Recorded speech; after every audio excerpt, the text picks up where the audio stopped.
capable de garder la même, la même, la même, la même relation que j'avais avec les autres D-line et que je transfère tout pour le remettre face au jeu entre guillemets.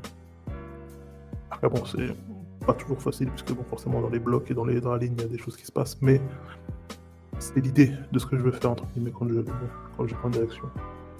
Et autre chose, l'angle de poursuite du safety est complexe. Safety, si je suis là-bas, je suis opposé au jeu. Ça, là, je peux pas. Là, je peux pas être là.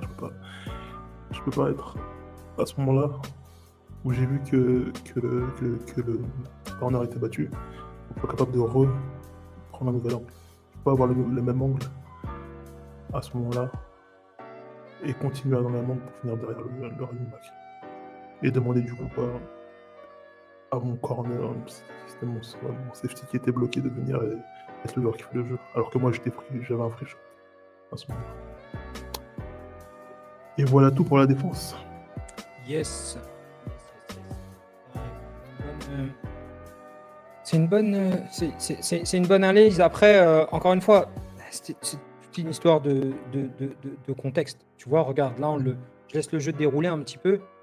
Il y a un turbo huddle qui arrive. Ce que moi j'appelle un turbo huddle, c'est que l'offense, regardez, ils sont alignés à la balle, ce qui n'est pas commun. Normalement, le huddle, il se fait en général à 7 yards du ballon, allez, 5 si tu veux être un peu plus tricky. Mais à ce moment-là, que la défense des Léopards n'ait pas vu ça, c'est plus problématique. C'est quelque chose qu'ils avaient fait sur le Game 1, le turbo huddle. Ils l'avaient joué aussi beaucoup l'année dernière. C'est quelque chose qu'ils ne vont pas faire souvent, mais quand ils vont le faire, c'est pour créer quelque chose. Et puis, là, si tu vois, ils sont en train de breaker leur huddle, peut-être aussi pour un effet de surprise. Tu sais, à ce moment-là, tu fais rentrer le 25, il n'y a personne qui se dit attention, il y a le 25 qui rentre.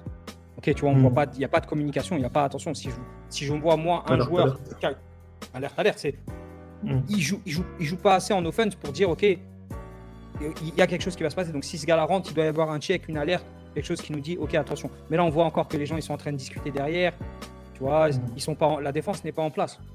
À partir du moment où là a annoncé le jeu, regarde, ça a pris une seconde et demie. Et encore, je trouve que ça prend du temps comparé à ce qu'ils faisaient l'année dernière où leur turbo huddle était beaucoup plus. Tu sentais ils allaient beaucoup plus vite. Il y avait des motions qui venaient avec ça. Je pense qu'ils s'adaptaient aussi à qui ils avaient en face. Je pense qu'ils ont vu. Là, j'ai l'impression qu'ils ont été douces parce que, comme tu disais, en face, il n'y a pas de. Ouais, regarde, à partir de ce moment-là, l'arbitre il s'est retiré de la balle. Ils peuvent jouer s'ils veulent, tu vois, ils se retournent, ils jouent. Sauf que regarde, la D-line est encore alignée à 2 yards du ballon. Il n'y a que le 52 qui se rapproche un petit peu. Sinon, le Big Boy, il a encore les mains sur les genoux. Ah shit, oh merde, il y a quelque chose qui arrive. Ah ok, ça joue. Ah, trop tard. Et aussi, je pense que si tu regardes un peu en arrière, on dirait que j'attends que leurs receveurs soient immobilisés